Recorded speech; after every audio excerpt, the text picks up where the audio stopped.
So that was Whodunnit. It's part of that Gordon Goodwin Big Phat Band collection, and I'll be doing several tunes from that book.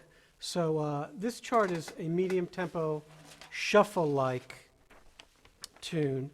It is sort of a drum feature, as the beginning features a lot of brushes, and there's not any kind of walking bass or anything in the beginning. It's basically a dialogue between the drummer and the band. So you want to make sure you start that. It counts off on the in the book with a click. So 1, 2, 3, 4, 1, da, and that's the and of 1. So you want to make sure you catch that first beat on the snare drum to give the little anticipation. And then it's basically your solo for, let's say, 8 bars until bar 10 after the intro. So you can pretty much do whatever you want in those halls as long as you keep good time. Again, there's no bass going on, so there's no need to worry about that or locking in with that. It's just playing the figures with the band and soloing in between.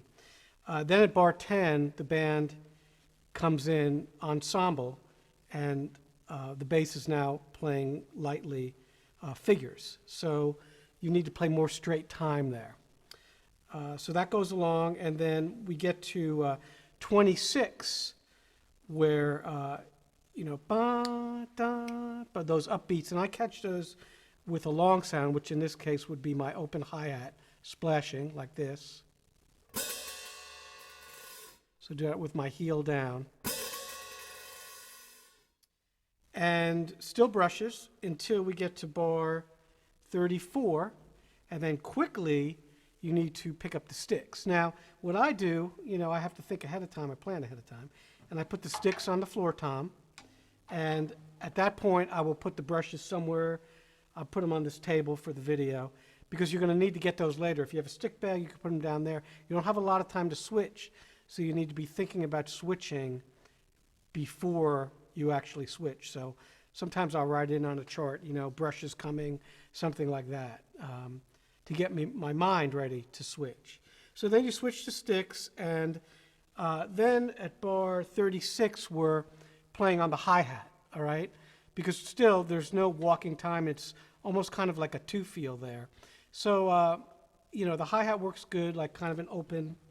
And actually, while we're at it, I've had some questions about playing the hi-hat jazz pattern, and a lot of people play it wrong. What it's supposed to be is this.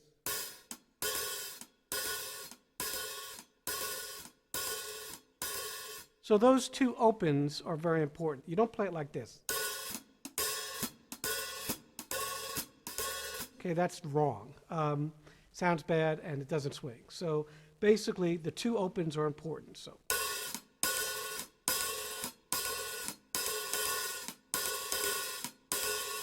So in that part, you could do something on the shaft of the hi-hat stand.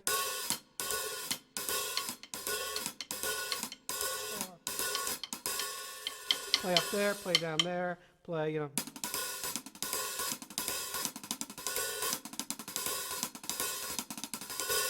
Whatever you want to do. In this case, I'm playing on the snare drum with my left hand to catch some of these figures.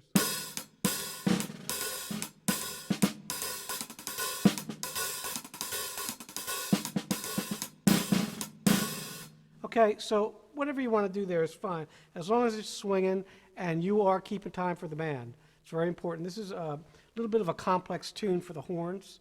It's a lot of syncopation, so got to keep good time there. So that goes along, and then we get to bar 60, which is keeps building. We're going to get to the penultimate moment in a minute here. So 60, you can switch to a cymbal at that point if you want. I'm still a little bit on the hi-hat on the recording, I think. Catching these figures heavier and heavier, till you get to 72, which is a pedal. And what I do there is I keep my bass drum, I do like a bass drum backbeat there. So I'm going.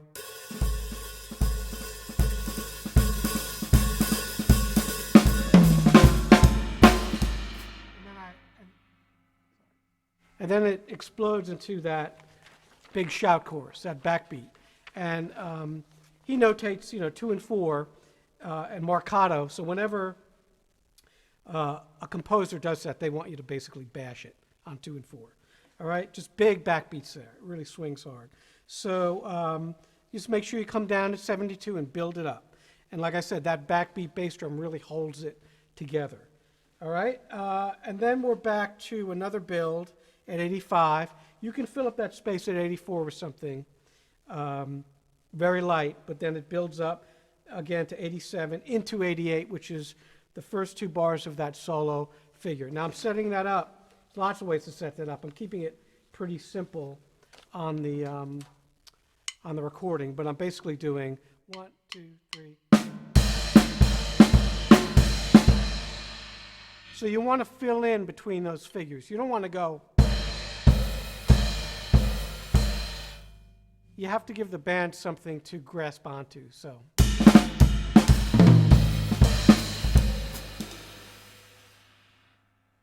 that would work too, to fill in. But you need to fill in something to help the band, okay?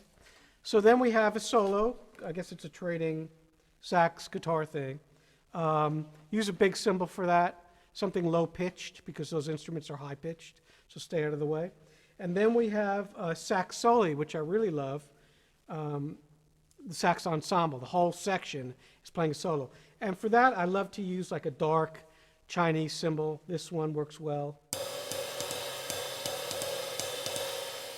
Something that has kind of a roar down low that fills in the space, like a pad for the saxes to sit on. And then there's figures interspersed in here. He writes great backgrounds on all his charts. Really, really nice writing. And so you catch those not too heavy.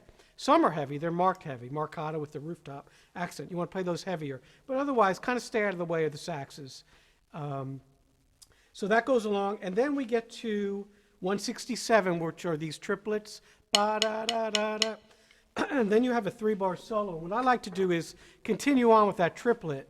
You know, ba-da-da-da-da, sa-boo-boo-boo-do. And then set up what's coming up. So the band has, basically, here's how it sounds. Da-da-da-da-da, 1, 2, 3, 4, 1, 2, 3, 4, 1, 2, 3, 4, and. Okay? So you're coming down a little because the band starts softer there. It's not notated in the part, but, you know, you'll hear it.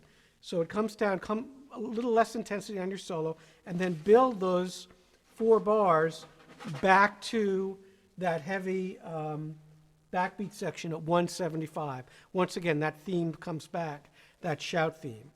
And then from here on out, for the next 24 bars or so, it's very big. So this is the, the climax of the piece. And so you want to play really strong here. You could play fills with the band, set everything up. And then it starts coming down again at like 208, and then it's going back to that beginning section. So pretty much repeats itself, and then you switch back to brushes at 227. You can be a little bit fancier here because you've already played through the tune, and I guess everybody's warmed up. So I played a little bit of fancy stuff on the recording. And then there's a nice break at 231. Don't get thrown off by those syncopations where the vibes play and the saxes play and the piano.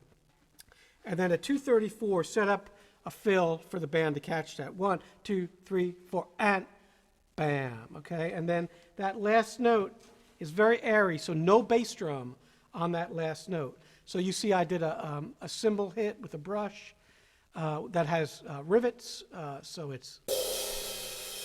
Another thing that you could do would be a sort of a metal on cymbal scrape. I've done that before. That sounds really good there too if you'd want to do that. So that's Whodunnit. Again, we'll keep posting these. These are all tunes that I use with my students to teach them how to read and play with a big band. And so I hope this helped you. Thanks.